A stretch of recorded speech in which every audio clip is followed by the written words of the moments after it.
آج تک نہیں دیکھا کہ بھائی آپ نے فارماسیوٹیکل انڈسٹری یا ان دوائیاں یا ان کمپنیز پہ آپ نے الزامات لگائے، ابھی تک کوئی چیز پروو نہیں ہوئی ہے سر فورن باڈی انفارچونیٹلی. جو آپ نے بھی کہا کہ کوئی فورن باڈی تھی جس کی وجہ سے، تو یہ foreign body all of a sudden کسی انسان کے سسٹم میں کیسے انٹر ہو یہ ہمیں نہیں پتا. میں تو ابھی تک کہہ رہا ہوں نا کہ انویسٹیگیشن کمپلیٹ ہی نہیں ہوئی ہے.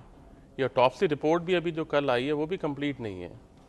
تو until and unless some government authority publishes a complete investigation, ہم سب چیزیں مفروضے پہ لے کے چلیں تو میرا نہیں خیال کہ یہ ایک تو جسٹس ہے اور جسٹیفائبل سسٹم ہے کہ جہاں پہ آپ ساری چیزیں مفروضے پہ آپ چلے جا رہے ہیں، باتیں کرے جا رہے ہیں، بٹ ابھی تک کوئی انویسٹیگیشن کمپلیٹ نہیں ہوئی ہے. اتنا وقت گزر چکا ہے.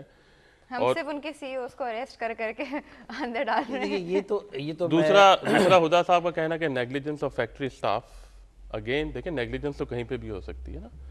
آپ کے ہاسپٹلز میں پتہ نہیں آپ پی آئی سی کبھی آپ گئی ہیں کہ نہیں گئی، Punjab institute of cardiology. You must visit and see what is the status of this hospital.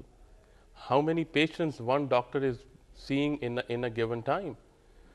میں حیران ہوتا ہوں کہ ایک پیشنٹ 3 پیشنٹ ایک ڈاکٹر ایٹ اے ٹائم دیکھ رہا ہوتا ہے. نہیں سر دیکھیں ہارٹ پیشنٹ کو ایک ڈاکٹر 3 پیشنٹ کو دیکھ رہا ہو تو کیسے وہ اس کو ڈائگنوز کرے گا. آپ کا جو پورا ہیلتھ سسٹم ہے انفارچونیٹلی وہ اتنا برڈن ہوا ہے کہ اس میں there are so many things which can go wrong. اب آپ کا سوال تھا را مٹیریل ٹیسٹ نہیں ہوتا. دیکھیں میں پوچھ رہی ہوں کیا ہوتا ہے کہ نہیں بالکل ہوتا ہے. اس کے بغیر آپ پروڈکٹ بنا نہیں سکتے. چاہے آپ فوڈ انڈسٹری میں ہو، چاہے آپ فارماسیوٹیکل انڈسٹری میں ہو، کوئی بھی چیز فیکٹری پہ آتی ہے وہ را مٹیریل ہوتا ہے. ایون پیکیجنگ مٹیریل ہوتا ہے، اس کی پوری ایک سسٹم ہوتا ہے، ٹیسٹنگ سسٹم ہوتا ہے، ٹیسٹنگ پروٹوکول ہوتا ہے، وہ ہر فیکٹری میں ہوتا ہے. اچھا سر مائی پوائنٹ از دیکھیں وہ پیشنٹس شاید آج سے نہیں، ہمیں پتا ہے کہ کارڈیولوجی کے پیشنٹس جو ہیں وہ سالوں سے آ رہے ہوتے ہیں.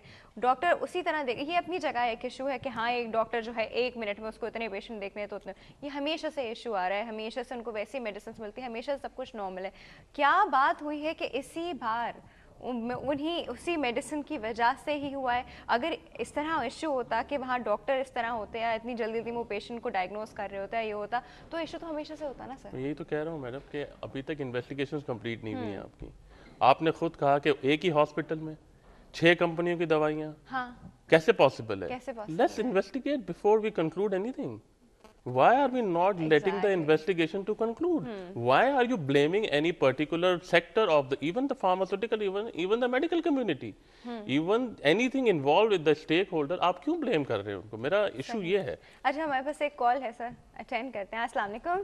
السلام علیکم. جی اسد صاحب، گڈ ارلی مارننگ. دیکھیں آپ کا پروگرام ایسا ہے کہ لازمی دوبارہ مجھے آپ کو کال کر کے تکلیف دینی پڑی. اور جو حضرت ابھی ڈیفینیشن دے رہے ہیں، بہت اچھی ڈیفینیشن دے رہے ہیں کہ ہمارا یہاں کوئی کنٹرول یا کوئی سپرویژن کچھ نہیں ہے. لیکن اتنے سیریس میٹر پہ 1 مہینے سے اوپر ہو گیا، آج تک اس پہ کوئی تحقیق، یہ کوئی جواب دینے کے قابل نہیں ہے کہ اس کی اصل وجہ یہ کیا ہے. تو مریض کیا کرے؟ اب کارڈیولوجسٹ کے پاس جاتا ہے، وہ کہتا ہے یہ دوائیاں لے لو، 3 مہینے بعد آنا میرے پاس. تو وہ تو بیچارہ مریض کھا رہا. تو آخر اس کا حل کیا ہے؟ آپ نے وجوہات تو ساری بیان کر دی، بڑی اچھی بیان کری ہے، صحیح حالات بتائیں، سب بتائیں.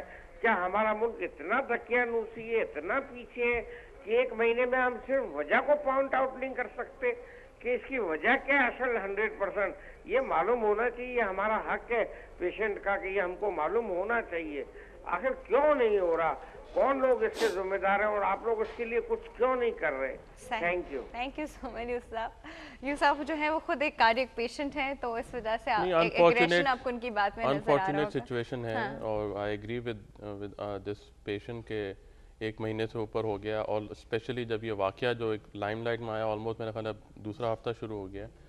لیکن ابھی تک جو آپ کی انیشیل انویسٹیگیشنز بھی ہیں، پہلے انہوں نے جیسے آپ نے خود کہا کہ مینوفیکچرنگ کمپنیز کے اونرز کو انہوں نے بیہائنڈ دا بارز، اور ابھی بھی انفارچونیٹلی بیہائنڈ دا بارز ہیں وہ. میرا خیال ہے یہ بالکل انجسٹ سسٹم ہے. اور ان کی دوائیاں سینٹرل ڈرگ ٹیسٹنگ لیبارٹریز، اب آپ کہیں کہ وہ صحیح تھی، خراب تھیں، ان سے کلیئر ہو چکی ہیں اور ان کو باہر بھی بھیجا گیا ہے، جس کی report hopefully with in a week اور سو آ جائے گی. اور ہمیں کبھی امید ہے انشاءاللہ کہ وہ بھی وہاں سے بھی کلیئر ہو کے آئیں گی. اب آپ کے پاس جو سسٹم ہے، دیکھیں کل یا پرسوں جو پنجاب گورنمنٹ نے جتنے بھی عہدیداران تھے اس ہاسپٹل کو سب کو سسپینڈ کر دیا. پہلی انویسٹیگیشن تو وہیں سے شروع ہونی چاہیے تھی. ایگزیکٹلی اس طرح کہ آپ نے سیدھا کا سیدھا اٹیک جا کے فارماسیوٹیکل انڈسٹری پہ کر دیا اور ان کو بیہائنڈ دا بارز کر دیا. اور اپنے میڈیکل ڈاکٹرز کو یا اس کو بھی اس کا کیا قصور ہے؟ ان کا کیا قصور ہے؟ ڈاکٹر یا کارڈیولوجسٹ جو ہے وہ ڈائگنوز کرے گا, ٹریٹمنٹ لکھے گا. وہ نہ وہ مینوفیکچرنگ کر رہا ہے, نہ وہ اس کو اس بات کی کمپلیٹ نو ہاؤ ہے کہ وہ کمپنی کون ہے, کہاں بنا رہی ہے. اس نے ایک جنرک نیم سے یا برانڈ نیم سے اس نے میڈیسن لکھ دی ہے. ایٹرواسٹیٹن جو ہے پاکستان میں اس وقت کوئی 50-60 کمپنیاں بنا رہی ہیں, بلکہ زیادہ ایسا بنا رہی ہوگی, اور مریض عرصہ دراز سے کھا رہے ہیں. وہ ایک دن نہیں کھاتے, ایک مہینہ نہیں کھاتے. کارڈیولوجی کا جو پیشنٹ ہوتا ہے وہ تقریباً اسے سالہ سال کھاتا رہے گا. تو اب وہ سالہ سال سے وہ کھا رہے تھے, اچانک سرٹن پیریڈ میں جو کچھ ہوا ہے, اس میں اس ڈاکٹر کا کیا قصور ہے, اس ایم ایس کا کیا قصور ہے, ہاسپٹل کے عملے کا کوئی قصور نہیں ہے سوائے اس کے کہ اسے ڈھانپا جا رہا ہے, ایک کیموفلیج کیا جا رہا ہے کہ ہر چیز ڈاکٹروں میں ڈال کے آپ بری عظمہ ہو جو. ایسا نہیں ہے, اس میں مینوفیکچر کمپنیز انوالوڈ ہیں, اور نہیں ہے اللہ کرے نہ ہو, سالٹ بھی بہت اچھا ہو, لیکن اس کی کمپلیٹ انویسٹیگیشن ہونی چاہیے کہ یہ 150 آدمی قیمتی جانیں ان کی ضائع ہو گئی ہیں. اور آپ یقین کیجئے ایک شخص کی موت انسانیت کی موت ہوتی ہے, اس کے پوچھے پورا ایک یعنی اس کے لواحقین, اس کے بچے, اس کی بیوی, اس کے رشتہ دار, ایک پورا کنبہ متاثر ہوتا ہے. 150 قیمتی جانیں ضائع ہو گئی ہیں. اس کی بالکل انویسٹیگیشن ہونی چاہیے. اچھا سر, وہ ایک بریک کا وقت ہے جی, چھوٹا سا بریک ہے ویئرز, بہت ہی چھوٹا سا بریک ہے, آپ لوگ کہیں مت جائے گا. we'll be right back.